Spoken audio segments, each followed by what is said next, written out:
बिस्मिल्लाहिर्रहमानिर्रहीम। अस्सलाम वालेकुम।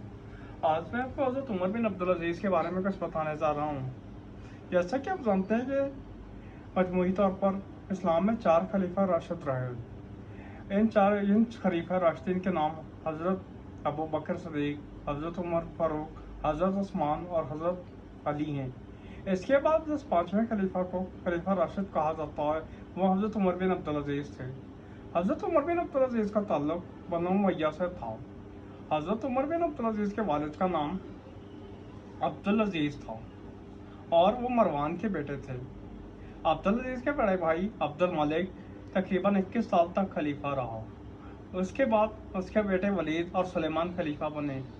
सुलेमान को हज़रत उमर बिन अब्दुल अजीज़ से इंतहाई मोहब्बत थी, इसलिए उसने अपने बाप हज़रत उमर बिन अब्दुल अजीज़ को खलीफा बनाने का फैसला किया। हज़रत उमर बिन अब्दुल अजीज़ का सिलसिला नसब हज़रत उमर फारूक रज़ी अल्लाह तआला अन्हु से भी जा मिलता है, क्योंकि उनकी वालदा हज़रत उमर बिन अब्दुल अजीज़ हज़रत उमर फारूक रज़ी अल्लाह तआला अन्हु की नवासी थी।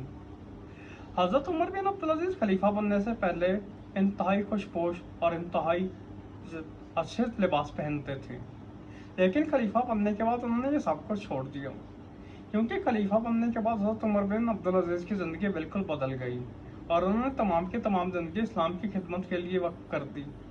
उनके पास जो भी जायदाद थी उन्होंने तमाम की तमाम जायदाद इस्लाम की राह में वक्फ कर दी। खलीफा बनने से पहले यह आलम था कि आप जो भी पोशाक पहन लेते उसको दोबारा ना पहनते, लेकिन खलीफा बनने के बाद हमेशा एक ही पोशाक पहनी रखते।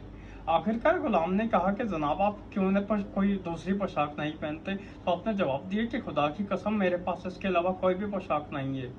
आप तकरीबन 3 साल तक खलीफा रहे और आपने इन 3 सालों में इस्लाम की खिदमत के लिए बहुत से कारनामे अंजाम दिए। हज़रत उमर बिन अब्दुल अजीज़ ने बनु उमय्या के तमाम की तमाम जागीरें ताकि बनु उमय्या ने ज़बरदस्ती आम लोगों से हथियाई थी वापस कर दी। हज़रत उमर बिन अब्दुल अजीज़ ने मुख्तलिफ इस्लाहात का ऐलान किया। इसके अलावा हज़रत उमर बिन अब्दुल अजीज़ ने गैर मुस्लिमों को भी हकूक़ दिए। एक बार किसी गैर मुस्लिम का कत्ल किसी मुसलमान ने कर दिया तो हज़रत उमर बिन अब्दुल अजीज़ ने फरमाया कि इस मुसलमान को उस गैर मुस्लिम के वर्सा के हवाले कर दिया जाए और उन वर्सा की मर्जी है कि जो भी उसके साथ करना चाहें वो कर सकते हैं। यही वजह है कि हज़रत उमर बिन अब्दुल अजीज़ को अदल इंसाफ के मामले में भी हज़रत उमर फारूक रज़ी अल्लाह तआला अन्हु के साथ मिलाया जाता है। हज़रत उमर बिन अब्दुल अजीज़ ने 99 हिजरी में मनसब खिलाफत संभाला और उनका इंतकाल 102 हिजरे में हुआ। इंतकाल के वक्त हज़रत उमर बिन अब्दुल अजीज़ की उम्र सिर्फ 37 साल थी। हज़रत उमर बिन अब्दुल अजीज़ की शादी अब्दुल मलिक की बेटी फातिमा से हुई। आपकी वफात से पहले फातिमा के भाई मुस्लिम बिन अब्दुल मलिक जो के बनु उमय्या के क़ुव्वत बाज़ू पे थे, उन्होंने कहा कि आप वसीयत करते जाइए। हज़रत उमर बिन अब्दुल अजीज़ ने कहा कि मेरे पास है ही क्या जिसकी मैं वसीयत करूं। इस पर मुस्लिम बिन अब्दुल मलिक ने कहा कि मैं 1 लाख दिनार भिजवा देता हूँ, आप वसीयत करते जाइए। हज़रत उमर बिन अब्दुल अजीज़ ने कहा कि इससे तो बेहतर यही है कि वो 1 लाख दिनार जिनसे लिए गए हैं उनको वापस कर दिए जाएं। यह सुनकर मुस्लिम बिन अब्दुल मलिक रो पड़े। मज़ार के लिए जो जगह पसंद फरमाई वो किसी ईसाई की मलकियत थी। उस ईसाई को बुलवाया गया और उस ईसाई से उसकी कीमत पूछी गई। उसने कहा कि कीमत की कोई ज़रूरत नहीं है, हम ये एजाज़ की बात है कि अमीरुल मोमिनीन की कब्र यहाँ बनाई जाएगी, लेकिन आपने फिर भी 30 दिनार भिजवा दिए।